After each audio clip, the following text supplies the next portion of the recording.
Gift বিনিময় করবেন, romantic হবেন স্ত্রীর সাথে। বিশ্বনবী মা আয়েশার সাথে দৌড়াদৌড়ি করতেন রাতে। সহিহ হাদিস। একদিন বললেন চলো কে দৌড়াতে পারে, ওটা কে ধরতে পারে। দুইজন দৌড়, বিশ্বনবী আস্তে দৌড় দিলেন, মা আয়েশা আগে ধরে ফার্স্ট হলেন। ওমিয়া বিশ্বনবী যদি জোরসে দৌড় দেয়, পৃথিবীর কোনো পালোয়ান নবীর সাথে দৌড়ে পারে? ইচ্ছা করে জিতায় দিলেন, ইচ্ছা করে। মা আয়েশা খুব খুশি।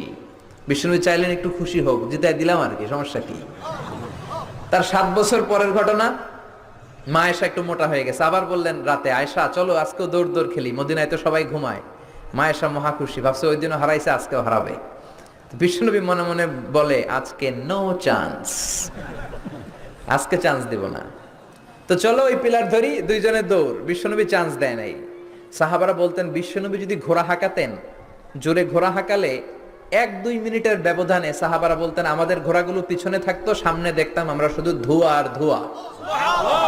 বিশ্বনবী ওনার ঘোড়া নিয়ে যে কয় মাইল সামনে চলে গেছে আমরা নিজেরাও জানি না। কি পালোয়ান! মক্কার সবচেয়ে বড় কুস্তিগিরকে 3টা আছার মেরেছিলেন উনি। ওনার এক হাতে ছিল জান্নাতি 40 জনের শক্তি, পড়েন সুবহানাল্লাহ। আয়েশা ভাবলেন আজকেও হারাবে। বিশ্বনবী মনে মনে বলে কি, নো চান্স, চলো দেই দৌড়। আজকে বিশ্বনবী চান্স দিলেন না, দৌড়ে আগে ধরে ফেললেন। মা আয়েশা রেগে আছে, হায় হায় পারলাম না। মহিলাদের মধ্যে রাগ করার একটা অভ্যাস আছে না নেই? কথায় না কথায় রাগ করে, এটাই ওদের সৌন্দর্য, এতেই ওদেরকে মায়া লাগে, ঠিক কিনা? বিশ্বনবী মা আয়েশার কাছে গেলেন, যে বললেন ইয়া হুমায়রা। মা আয়েশারে ডাকতেন হুমায়রা। ওই নারীকে বলে যে নারী রেগে গেলে গাল দুইটা আনার ফলের মতো লাল হয়ে যায়। যে বললেন হুমায়রা হাদিহি সাবকাতু বিতিলক। ওই যে 7 বছর আগে তুমি আমারে হারাইছিলা, আজকে তোমারে হারাইয়া ওটা শোধ নিয়ে নিলাম। আল্লাহু আকবার! কি প্রেম, কি প্রীতি, কি ভালোবাসা। এজন্য প্রতিদিন সকালবেলা ঘর থেকে বেরোয়ার আগে স্ত্রীকে বলবেন আই লাভ ইউ। কি বলবেন? বলবেন না?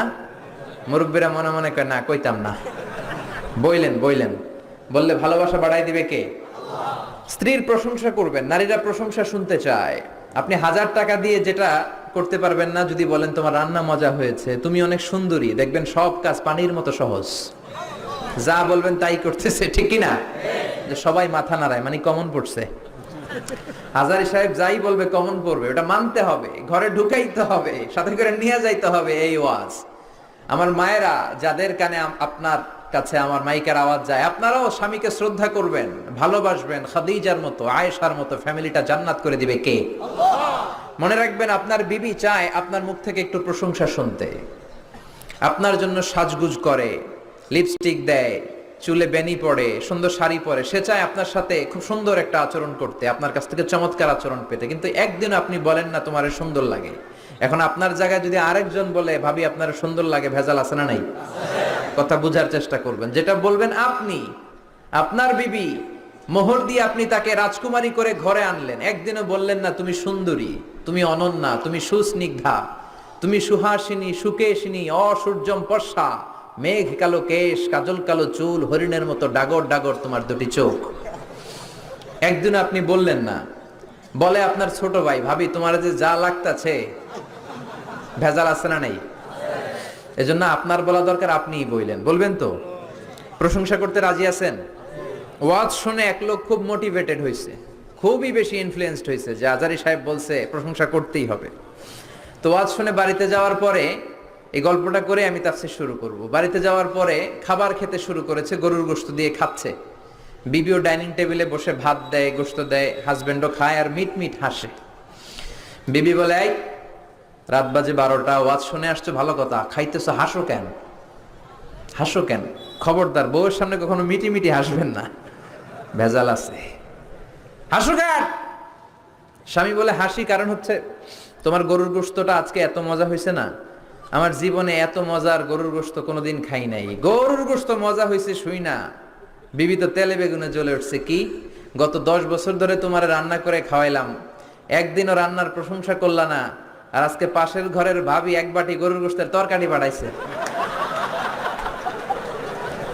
ওই ভাবি 1 বাটি তরকারি পাঠাইছে, এই জন্য রাত্রে আর রান্না টান্না চুলায় বসাই নাই, ওই তরকারি দিয়েই খাবার দিছি। ওই বেটির রান্না তোমার এত ভালো লাগছে, খাও জন্মের খাও, আর রান্ধুম না। এরকম করলে কিন্তু রোজা রাখা লাগবে, ঠিক কিনা? এজন্য একে অপরকে ভালোবাসবেন, সময় দিবেন। হ্যাঁ, 14ই ফেব্রুয়ারি আসলে স্বামী স্ত্রীকে দিবেন গিফট, স্ত্রী স্বামীকে দিবেন। ওই পাড়ার কলেজের সামনে যে দাঁড়ায় থাকা যাবে না, ঠিক কিনা? অফ আওয়ারে মেয়েদেরকে বিরক্ত করা যাবে না, SMS দেয়া যাবে না। যারা ইফটিজিং করে এদের সাথে ইসলামের কোনো সম্পর্ক। আপনার মেয়ের বয়সে একটা মেয়েকে টিজ করে, আপনি চলে যান কেন? দাঁড়ান। আপনি বলেন, এই বাকাটা ছেলে, কি হয়েছে তোমার, ঘরে বোন নাই?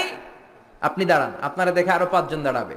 10 জন দাঁড়ালে বকাটে ছেলেগুলো পালিয়ে যাওয়ার সুযোগ পাবে না। জোরে বলেন ঠিক কিনা? বুঝলাম আমরা একা, কিন্তু সবাই মিলে কি একা না? সবাই মিলে আমরা অনেক শক্তিশালী। এই সবাই মিলে এই ডিজিটাল বাংলাদেশ গড়ার স্বপ্ন দেখার দরকার আছে না নেই? আমরা শুনবো সূরা আল হুজরাত। হুজরা মানে কামরা, নবীর নিজের কোনো কামরা নাই। 11 বিবিকে 11টা কামরা দিয়েছেন, ওই কামরায় বিশ্বনবী থাকতেন। জোরে বলেন ঠিক কিনা? সূরাটা মাদানী সূরা। কি সূরা? ক্লাস তো উত্তর দিতে হবে। সূরাটা কি সূরা? আয়াত আছে 18টা। কয়টা? রুকু আছে 2টা। কয়টা? এই সূরার মূল কথা হচ্ছে আপনাকে কিছু সোশ্যাল নর্মস শিখাবে, সামাজিক রীতিনীতি। হ্যাঁ, সামাজিক রীতিনীতির সূরা। আদব, আখলাক, ভদ্রতা, নম্রতা, সোশ্যাল রিফর্মস এগুলো শিখাবে। কেমন করে সমাজে শান্তি আপনি আনবেন, একটা ডিসেন্ট ম্যানার আপনারা শিখাবে।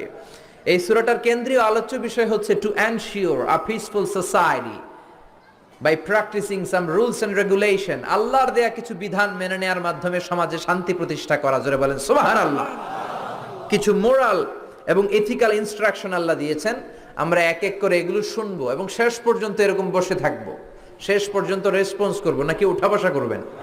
করবেন না তো? এই আশ্বাস যদি দেন যে আজহারি ভাই আপনি যতক্ষণ আলোচনায় আছেন আমরাও আছি, তাহলে আমি আপনাদেরকে নিয়ে শুরু করব। আর যদি ওঠা বসা করেন তাহলে আর শুরু করার দরকার নাই। ওঠা বসা করবেন না তো? তাকবীর দেন, লিল্লাহি তাকবীর। আল্লাহ এই সূরার মধ্যে অনেক চমৎকার চমৎকার মোরাল বিহেভিয়ার আমাদেরকে শিখিয়েছে। আমি এক এক করে শেয়ার করব। কি দিয়ে আল্লাহ শুরু করলেন? আল্লাহ বললেন,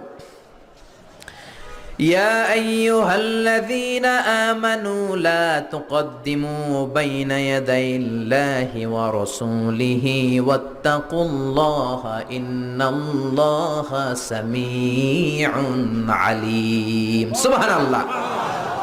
ও ইমানদারেরা শোনো শোনো, খবরদার আল্লাহ আল্লাহর রাসূলের সামনে দিয়ে হেঁটো না। আল্লাহ আল্লাহর রাসূলের চাইতে বেশি বুঝতে চেষ্টা করো না। আল্লাহ আল্লাহর রাসূলের দেয়া বিধান টপকে যেও না। আল্লাহ আল্লাহর রাসূল যেটা বলবেন সেটাই ফাইনাল, ঠিক কি না? নবী যেটা বলবেন ওইটাই ফাইনাল। এজন্য আল্লাহ বললেন, কোন ইমানদারের জন্য শোভনীয় নয় আমার বিধান পাওয়ার পরে, নবীর বিধান পাওয়ার পরে তাদের কোনো অপশন থাকা। No option. আল্লাহ আল্লাহ রাসূল যেটা দিয়েছে সেটাই অবধারিত। ওমা কানা লিমুমিনিন ওয়ালা মুমিনাতিন ইযা কাদাল্লাহু ওয়া রাসূলুহু আমরান আন ইয়াকুনা লাহুমুল খিয়ারাতু মিন আমরিহিম। আল্লাহ আল্লাহ রাসূল যদি কোনো ফয়সালা দেয়, কোনো ডিসিশন দেয়, ওই ডিসিশনই ফাইনাল, ঠিক কি না?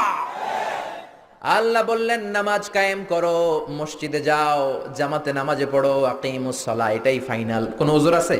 না। ওযর দেয়া যাবে? আল্লাহ বললেন জিনা করলে গলা কাটো, জিনা করলে স্টোনিং করো, পাথর মেরে গর্দানটা উড়িয়ে দাও, ফাইনাল। আমাদের কোনো কথা নাই, ঠিক কি না? আল্লাহ বললেন চুরি করলে হাত কেটে দাও, আস-সারিকু ওয়াস-সারিকাতু ফাকতাউ আইদিয়াহুমা, চুরি করলে হাত কেটে দাও, আমাদের কোনো কথা নাই, ঠিক কি না? নামাজ না পড়লে পিঠের মধ্যে 5 বেত দাও। কার আইন? আল্লাহ। জোরে বলেন কার? আল্লাহ। মানতে রাজি আছেন? এই আইন যদি থাকতো, বেনামাজি থাকতো বাংলাদেশে? থাকতো বাংলাদেশে?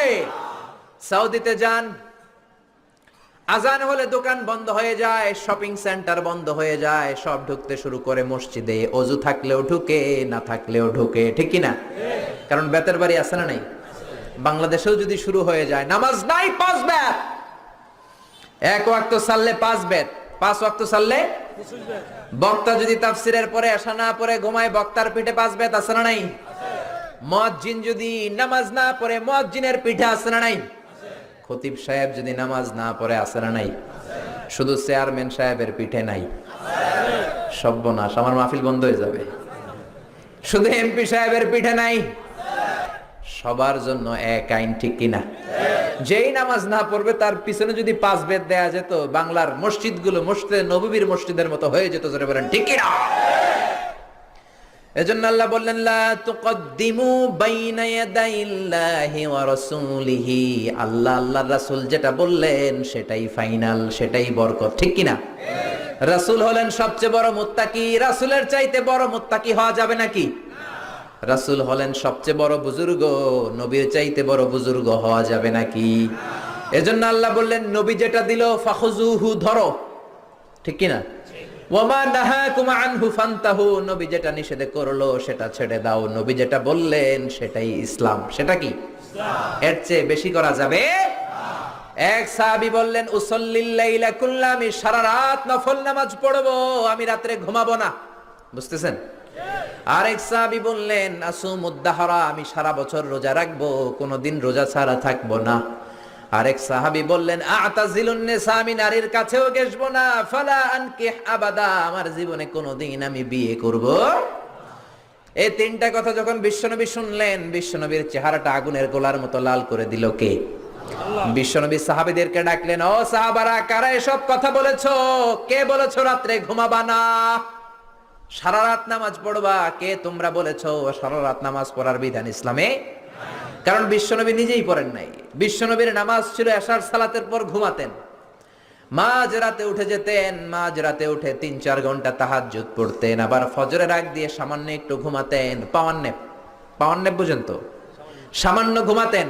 তারপরে ঘুম থেকে উঠে ওযু ছাড়া ফজরের 2 রাকাত সুন্নত পড়তেন, তারপরে মসজিদে নববীতে ফজরের নামাজ পড়তে যেতেন। ওযু ছাড়া পড়তেন কারণ নবীরা ঘুমালে ওযু ভাঙে না। সুবহানাল্লাহ পড়েন। এটা ছিল বিশ্বনবীর রাতের নামাজ। এর চেয়ে শ্রেষ্ঠ নামাজ হতে পারে নাকি? আপনি যদি বলেন মাগরিব থেকে সুবহে সাদেক পর্যন্ত আমি শুধু নামাজই পড়বো, এটা কোনোদিন শ্রেষ্ঠ নামাজ হতে পারে? কারণ ওয়া ইন্নালি জাসাদিকা আলাইকা হক, তোমার দেহেরও একটা হক আছে না নেই? বিশ্বনবী নামাজ পড়তেন, আবার ঘুমাতেন, আবার নামাজ পড়তেন, আবার ঘুমাতেন। আপনি যদি তাহাজ্জুদ গুজার হতে চান, এই পন্থাই হতে হবে, ঠিক কিনা? ইসলাম আপনার মতে চলবে না, আপনি ইসলামের মতে চলবেন। ইসলামের মতে আমাদেরকে চলতে হবে। বিশ্বনবী বললেন খবরদার, কোনদিন সারা রাত তাহাজ্জুদ পড়বা না, রাত্রে ঘুমাবা, তারপরে নামাজ পড়বা, কবুল করে নেবে কে? আল্লাহ। বিশ্বনবী বলতেন ওয়াল্লাহি লা আখশাকুম লিল্লাহি ওয়া আতকাকুম লাহু, আমি তোমাদের মধ্য থেকে সবচেয়ে বড় মুত্তাকি, আল্লাহু আকবার, আমি তোমাদের মধ্য থেকে সবচাইতে বড় বুজুর্গ, আমার চেয়ে বড় বুজুর্গ হওয়া যাবে? আবার যে সাহাবী বললেন নাসুমুদ দাহরা কুল্লা, সারা দিন আমি রোজা রাখবো, সারা বছর রোজা রাখবো, রোজা ভাঙবো না, তারেও বিশ্বনবী ধমক দিলেন।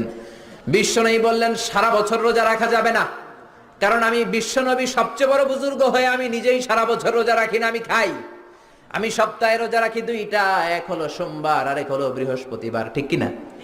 আবার মাসে রাখি 3টা, 13, 14, 15। এর চেয়ে শ্রেষ্ঠ রোজা হতে পারে? তার চেয়েও যদি বেশি রাখতে পারে চায়, দাউদ নবীর সিস্টেমে রোজা রাখবা কোন নবী? জোরে বলেন কোন নবী? দাউদ নবী একদিন খাইতেন, একদিন রোজা রাখতেন, তারপর দিন খাইতেন, তারপর দিন রোজা রাখতেন। সবচেয়ে শ্রেষ্ঠ রোজা যদি কেউ রাখতে চায় এভাবে রাখবে, এর বাইরে শ্রেষ্ঠ হতে পারে? আর যে সাহাবী বললেন আমি মহিলাদের কাছে যাব না, আমি বিয়ে করব না, বিশ্বনবী তারেও ধমক দিলেন। বিশ্বনবী বললেন আমি এতগুলা বিয়ে করলাম, আমার বুজুর্গি তো কমে নাই, তুমি একটা বিয়েই করতে চাও না, আমার ঘরে 13টা বউ, আমি তো মুত্তাকি হতে কোনো সমস্যা হয় নাই, হয়েছে? হয়েছে। এজন্য সব নবীরা বিয়ে করতেন। আরবাউন মিন সুনানিল মুরসালিন, 4টা সুন্নাত সব নবীর মধ্যে ছিল। 1 নম্বরে হলো আল খিতান, সব নবীরা সুন্নাতে ঘাত না করেছে কি করে নাই? 2 নম্বরে আন নিকাহ, সব নবীরা বিয়ে করেছে। 3 নম্বরে মিসওয়াক, আসিওয়াক, সব নবীরা মিসওয়াক করেছে। আল্লাহু আকবার। মিসওয়াক ছিল বিশ্ব নবীর জীবনের শেষ আমল। করেন তো আপনারা? আজকে কারা কারা করছেন দেখি? আল্লাহু আকবার, মাশাআল্লাহ মাশাআল্লাহ, আল্লাহ কবুল করুন, পড়েন আমিন। পিলু গাছের মেসওয়াক দিয়ে করবেন, নিম গাছ, জৈতুনের শিকড় দিয়ে করবেন, দাঁতটাকে চমৎকার রাখবে কে? বিশ্বনবী আজকে মরে যাবেন, প্রচন্ড জ্বর, হুশ হয় আবার বেহুশ হয়ে যায়। ইন্তেকালের কিছু সময় আগে আয়েশারে ডেকে বললেন আয়েশা মেসওয়াক দাও, কিন্তু বিশ্বনবী এত দুর্বল, নিজের মেসওয়াক নিজে চাবাতে পারেন? মা আয়েশা চাবিয়ে দিলেন, বিশ্বনবী মেসওয়াক করলেন, হাতের মধ্যে মেসওয়াক। ইন দ্য মিন টাইম জিব্রাইল চলে এসেছে, এসে বলে, ইয়া রাসূলুল্লাহ, আমি জীবনে 1000 বার আপনার কাছে এসেছি, কোনোদিন আমার সাথে আমি কাউরে নিয়ে আসি নাই, আজকে আমার সাথে একজন এসেছে। এই লোক কোনোদিন কারো কাছে যাওয়ার জন্য অনুমতি চায় না। এই লোক কোনো মানুষের কাছে অনুমতি চায় না, জিনের কাছেও চায় না, কারো কাছে চায় না, শুধু আজকে আপনার কাছে একটু আসার অনুমতি চায়। আপনি যদি অনুমতি দেন কাজ শুরু করে দিবে। লোকটাকে মালাকুল মাউত। বিশ্বনবী বললেন, আসতে বলো। সাইয়েদনা মালাকুল মাউত চলে আসলেন, কাজ শুরু করবেন। বিশ্বনবী একটা চিৎকার দিয়ে বললেন, আল্লাহুম্মা বির রাফিকিল আ'লা, ও আমার উপরের বন্ধু আল্লাহ, দুনিয়াতে আমার যা খেদমত নিয়েছে তুমি কবুল করে নাও, তোমার আরশের দিকে আমারে তুমি উঠিয়ে নাও। বিশ্বনবী ইন্তেকাল করলেন, কিন্তু হাতে মেসওয়াক আছে না নাই? তার মানে বিশ্বনবীর জীবনের সর্বশেষ যে আমলটা ছিল সেটা কি? সবাই বলেন সেটা কি? বিশ্বনবী ইন্তেকালের আগে সর্বশেষ যে আমলটা করলেন ওইটা মেসওয়াক। ওইটা কি? এজন্য মেসওয়াক করার দরকার আছে না নাই? সব নবীরা 4টা জিনিস করতেন। এক হলো আল খিতান, সব নবীরা খাতনা করেছেন। 2 নম্বরে হলো আন নিকাহ, সব নবীরা বিয়ে করেছেন। কোন বর্ণনা এসেছে ইয়াহইয়া আলাইহিস সালাম আর ঈসা আলাইহিস সালাম ছাড়া সবাই করেছে। তো ঈসা আলাইহিস সালাম তো এখনো মরে নাই, মরছে?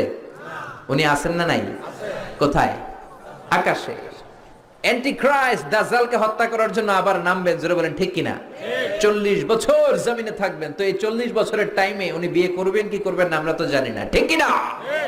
এজন্য বিশ্বনবী বলতেন, নিকাহ মিন সুন্নতি, বিয়ে করা আমি নবীর সুন্নাত। ফামান রাগিবা আন সুন্নতি ফালাইসা মিন্নি, যে আমার সুন্নতরে ভালোবাসে না সে আমার উম্মত হতে পারে না।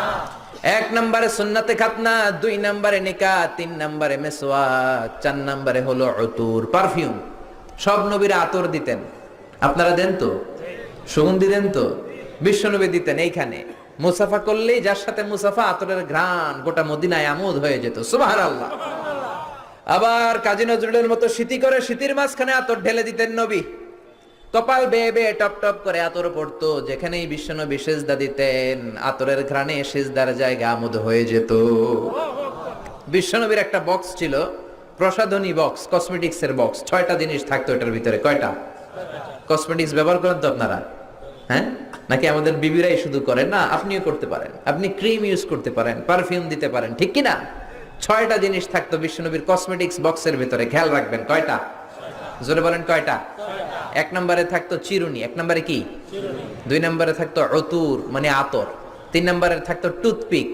গিফট বিনিময় করবেন, রোমান্টিক হবেন স্ত্রীর সাথে। বিশ্বনবী মায়েশার সাথে দৌড়াদৌড়ি করতেন রাতে। সহিহ হাদিস। একদিন বললেন, চলো কে দৌড়াতে পারে, ওটা কে ধরতে পারে? 2 জন দৌড়। বিশ্বনবী আস্তে দৌড় দিলেন, মায়েশা আগে ধরে ফার্স্ট হলেন। ওমিয়া বিশ্বনবী যদি জোরসে দৌড় দেয়, পৃথিবীর কোনো পালোয়ান নবীর সাথে দৌড়ায় পারে? ইচ্ছা করে জিতায় দিলেন, ইচ্ছা করে। মায়েশা খুব খুশি। বিশ্বনবী চাইলেন একটু খুশি হোক, জিতায় দিলাম আর কি, সমস্যা কি? তার 7 বছর পরের ঘটনা। মায়েশা একটু মোটা হয়ে গেছে। আবার বললেন রাতে, আয়েশা চলো আজকেও দৌড় দৌড় খেলি, মদিনায় তো সবাই ঘুমায়। মায়েশা মহা খুশি, ভাবছে ওই দিনও হারাইছে, আজকেও হারাবে। বিশ্বনবী মনে মনে বলে, আজকে নো চান্স, আজকে চান্স দিব না। তো চলো ওই পিলার ধরি, 2 জনের দৌড়। বিশ্বনবী চান্স দেয় নাই। সাহাবারা বলতেন, বিশ্বনবী যদি ঘোড়া হাঁকাতেন, জোরে ঘোড়া হাঁকালে 1-2 মিনিটের ব্যবধানে সাহাবারা বলতেন আমাদের ঘোড়াগুলো পিছনে থাকতো, সামনে দেখতাম আমরা শুধু ধোঁয়া আর ধোঁয়া। বিশ্বনবী ওনার ঘোড়া নিয়ে যে কয় মাইল সামনে চলে গেছে আমরা নিজেরাও জানি না। কি পালোয়ান! মক্কার সবচেয়ে বড় কুস্তিগিরকে 3টা আছাড় মেরেছিলেন উনি। ওনার এক হাতে ছিল জান্নাতি 40 জনের শক্তি। পড়েন সুবহানাল্লাহ। আয়েশা ভাবলেন আজকেও হারাবে। বিশ্বনবী মনে মনে বলে কি, নো চান্স, চলো দেই দৌড়। আজকে বিশ্বনবী চান্স দিলেন না, দৌড়ে আগে ধরে ফেললেন। মায়েশা রেগে আছে, হায় হায় পারলাম না। মহিলাদের মধ্যে রাগ করার একটা অভ্যাস আছে না নেই? কথায় না কথায় রাগ করে, এটাই ওদের সৌন্দর্য, এতেই ওদেরকে মায়া লাগে, ঠিক কিনা? বিশ্বনবী মায়েশার কাছে গেলেন, যে বললেন ইয়া হুমায়রা। মায়েশারে ডাকতেন হুমায়রা। ওই নারীকে বলে যে নারী রেগে গেলে গাল 2টা আনার ফলের মতো লাল হয়ে যায়। যে বললেন হুমায়রা হাদিহি সাবকাতু বিতিলক, ওই যে 7 বছর আগে তুমি আমারে হারাইছিলা, আজকে তোমারে হারাইয়া ওটা শোধ নিয়ে নিলাম। আল্লাহু আকবার! কি প্রেম, কি প্রীতি, কি ভালোবাসা! এজন্য প্রতিদিন সকালবেলা ঘর থেকে বেরোয়ার আগে স্ত্রীকে বলবেন আই লাভ ইউ। কি বলবেন? বলবেন না? মুরব্বীরা মনে মনে কয় না, কইতাম না। বললেন বললে ভালোবাসা বাড়াই দিবে কে? স্ত্রীর প্রশংসা করবেন। নারীরা প্রশংসা শুনতে চায়। আপনি 1000 টাকা দিয়ে যেটা করতে পারবেন না, যদি বলেন তোমার রান্না মজা হয়েছে, তুমি অনেক সুন্দরী, দেখবেন সব কাজ পানির মতো সহজ। যা বলবেন তাই করতেছে, ঠিক কিনা? যে সবাই মাথা নাড়ায়, মানে কমন পড়ছে। হাজারি সাহেব যাই বলবে কমন পড়বে, ওটা মানতে হবে, ঘরে ঢুকাইতে হবে, সাথে করে নিয়ে যাইতে হবে। এই ওয়াজ আমার মায়েরা, যাদের কানে আপনার কাছে আমার মাইকের আওয়াজ যায়, আপনারাও স্বামীকে শ্রদ্ধা করবেন, ভালোবাসবেন। খাদিজার মতো, আয়েশার মতো ফ্যামিলিটা জান্নাত করে দিবে কে? মনে রাখবেন, আপনার বিবি চায় আপনার মুখ থেকে একটু প্রশংসা শুনতে। আপনার জন্য সাজগুজ করে, লিপস্টিক দেয়, চুলে বেনি পড়ে, সুন্দর শাড়ি পরে। সে চায় আপনার সাথে খুব সুন্দর একটা আচরণ করতে, আপনার কাছ থেকে চমৎকার আচরণ পেতে। কিন্তু একদিন আপনি বলেন না তোমার সুন্দর লাগে। এখন আপনার জায়গায় যদি আরেকজন বলে ভাবি আপনার সুন্দর লাগে, ভেজাল আছে না নাই? কথা বুঝার চেষ্টা করবেন। যেটা বলবেন আপনি, আপনার বিবি, মোহর দিয়ে আপনি তাকে রাজকুমারী করে ঘরে আনলেন, একদিনও বললেন না তুমি সুন্দরী, তুমি অনন্যা, তুমি সুস্নিগ্ধা, তুমি সুহাসিনী, সুকেশিনী, অসূর্যম পর্ষা, মেঘ কালো কেশ, কাজল কালো চুল, হরিণের মতো ডাগর ডাগর তোমার দুটি চোখ। একদিন আপনি বললেন না। বলে আপনার ছোট ভাই, ভাবি তোমার যে যা লাগতাছে, ভেজাল আছে না নাই? এজন্য আপনার বলা দরকার, আপনিই বললেন। বলবেন তো? প্রশংসা করতে রাজি আছেন? ওয়াজ শুনে এক লোক খুব মোটিভেটেড হয়েছে, খুবই বেশি ইনফ্লুয়েন্সড হয়েছে যে আজারি সাহেব বলছে প্রশংসা করতেই হবে। তো ওয়াজ শুনে বাড়িতে যাওয়ার পরে, এই গল্পটা করে আমি তাফসীর শুরু করব। বাড়িতে যাওয়ার পরে খাবার খেতে শুরু করেছে, গরুর গোশত দিয়ে খাচ্ছে। বিবিও ডাইনিং টেবিলে বসে ভাত দেয়, গোশত দেয়, হাজবেন্ডও খায় আর মিট মিট হাসে। বিবি বলে, এই রাত বাজে 12টা, ওয়াজ শুনে আসছো ভালো কথা, খাইতেছো, হাসো কেন? হাসো কেন? খবরদার বউয়ের সামনে কখনো মিটি মিটি হাসবেন না, ভেজাল আছে। হাসো কেন? স্বামী বলে, হাসি কারণ হচ্ছে তোমার গরুর গোশতটা আজকে এত মজা হয়েছে না, আমার জীবনে এত মজার গরুর গোশত কোনোদিন খাই নাই। গরুর গোশত মজা হয়েছে শুই না, বিবি তো তেলে বেগুনে জ্বলে উঠছে। কি গত 10 বছর ধরে তোমার রান্না করে খাওয়াইলাম, একদিনও রান্নার প্রশংসা করলা না, আর আজকে পাশের ঘরের ভাবি এক বাটি গরুর গোশতের তরকারি পাঠাইছে।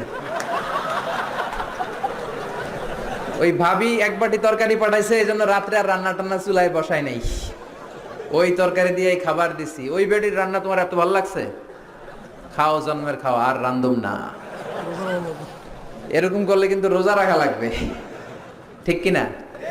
এজন্য একে অপরকে ভালোবাসবেন, সময় দিবেন। হ্যাঁ, 14ই ফেব্রুয়ারি আসলে স্বামী স্ত্রীকে দিবেন গিফট, স্ত্রী স্বামীকে দিবেন। ওই পাড়ার কলেজের সামনে যে দাঁড়ায় থাকা যাবে না, ঠিক কিনা? অফ আওয়ারে মেয়েদেরকে বিরক্ত করা যাবে না, SMS দেয়া যাবে না। যারা ইফটিজিং করে এদের সাথে ইসলামের কোনো সম্পর্ক। আপনার মেয়ের বয়সে একটা মেয়েকে টিজ করে, আপনি চলে যান কেন? দাঁড়ান। আপনি বলেন, এই বাকাটা ছেলে, কি হয়েছে তোমার, ঘরে বোন নাই? আপনি দাঁড়ান, আপনারা দেখে আরো 5 জন দাঁড়াবে। 10 জন দাঁড়ালে বকাটে ছেলেগুলো পালিয়ে যাওয়ার সুযোগ পাবে না। জোরে বলেন ঠিক কিনা? বুঝলাম আমরা একা, কিন্তু সবাই মিলে কি একা না? সবাই মিলে আমরা অনেক শক্তিশালী।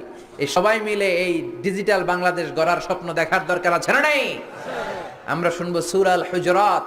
হুজরা মানে কামরা, নবীর নিজের কোনো কামরা নাই। 11 বিবিকে 11টা কামরা দিয়েছেন, ওই কামরায় বিশ্বনবী থাকতেন। জোরে বলেন ঠিক কিনা? সূরাটা মাদানী সূরা। কি সূরা? ক্লাস তো উত্তর দিতে হবে। সূরাটা কি সূরা? আয়াত আছে 18টা। কয়টা? রুকু আছে 2টা। কয়টা? এই সূরার মূল কথা হচ্ছে আপনাকে কিছু সোশ্যাল নর্মস শিখাবে, সামাজিক রীতিনীতি। হ্যাঁ, সামাজিক রীতিনীতির সূরা। আদব, আখলাক, ভদ্রতা, নম্রতা, সোশ্যাল রিফর্মস, এগুলো শিখাবে। কেমন করে সমাজে শান্তি আপনি আনবেন, একটা ডিসেন্ট ম্যানার আপনারা শিখাবে। এই সূরাটার কেন্দ্রীয় আলোচ্য বিষয় হচ্ছে to ensure a peaceful society by practising some rules and regulation. আল্লাহর দেয়া কিছু বিধান মেনে নেওয়ার মাধ্যমে সমাজে শান্তি প্রতিষ্ঠা করা। জোরে বলেন সুবহানাল্লাহ। কিছু মোরাল এবং এথিক্যাল ইনস্ট্রাকশন আল্লাহ দিয়েছেন। আমরা এক এক করে এগুলো শুনবো এবং শেষ পর্যন্ত এরকম বসে থাকবো, শেষ পর্যন্ত রেসপন্স করবো। নাকি উঠা বসা করবেন? করবেন না তো? এই আশ্বাস যদি দেন যে আজহারি ভাই আপনি যতক্ষণ আলোচনায় আছেন আমরাও আছি, তাহলে আমি আপনাদেরকে নিয়ে শুরু করব। আর যদি ওঠা বসা করেন তাহলে আর শুরু করার দরকার নাই। ওঠা বসা করবেন না তো? তাকবীর দেন, লিল্লাহে তাকবীর। আল্লাহ এই সূরার মধ্যে অনেক চমৎকার চমৎকার মোরাল বিহেভিয়ার আমাদেরকে শিখিয়েছে। আমি এক এক করে শেয়ার করব। কি দিয়ে আল্লাহ শুরু করলেন? আল্লাহ বললেন, ইয়া আইয়ুহাল্লাযীনা আমানু লা তুকদ্দিমু বাইনা ইয়াদাইল্লাহি ওয়া রাসূলিহি ওয়াত্তাকুল্লাহা ইন্নাল্লাহা সামিউন আলীম। সুবহানাল্লাহ।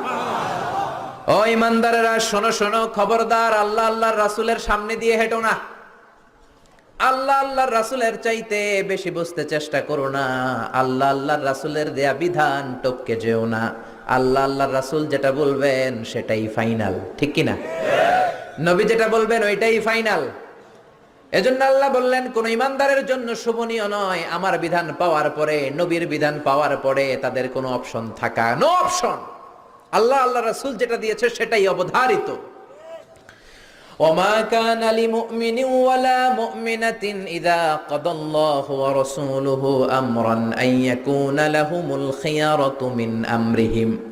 আল্লাহ আল্লাহ রাসূল যদি কোনো ফয়সালা দেয়, কোনো ডিসিশন দেয়, ওই ডিসিশনই ফাইনাল, ঠিক কি না? আল্লাহ বললেন নামাজ কায়েম করো, মসজিদে যাও, জামাতে নামাজে পড়ো, আকিমুস সালাহ, এটাই ফাইনাল। কোনো ওযর আছে? না। ওযর দেয়া যাবে? আল্লাহ বললেন জিনা করলে গলা কাটো, জিনা করলে স্টোনিং করো, পাথর মেরে গর্দানটা উড়িয়ে দাও, ফাইনাল, আমাদের কোনো কথা নাই, ঠিক কি না? আল্লাহ বললেন চুরি করলে হাত কেটে দাও, আস-সারিকু ওয়াস-সারিকাতু ফাকতাউ আইদিয়াহুমা, চুরি করলে হাত কেটে দাও, আমাদের কোনো কথা নাই, ঠিক কি না? নামাজ না পড়লে পিঠের মধ্যে 5 বেত দাও, কার আইন? আল্লাহ। জোরে বলেন কার? আল্লাহ। মানতে রাজি আছেন? এই আইন যদি থাকতো, বেনামাজি থাকতো বাংলাদেশে? থাকতো বাংলাদেশে? সৌদিতে যান, আজান হলে দোকান বন্ধ হয়ে যায়, শপিং সেন্টার বন্ধ হয়ে যায়, সব ঢুকতে শুরু করে মসজিদে। অজু থাকলেও ঢুকে, না থাকলেও ঢুকে, ঠিক কি না? কারণ বেতের বাড়ি আছে না নাই? বাংলাদেশেও যদি শুরু হয়ে যায়, নামাজ নাই 5 বেত, এক ওয়াক্ত সাল্লে 5 বেত, 5 ওয়াক্ত সাল্লে, বক্তা যদি তাফসিরের পরে এশা না পড়ে ঘুমায়, বক্তার পিঠে 5 বেত।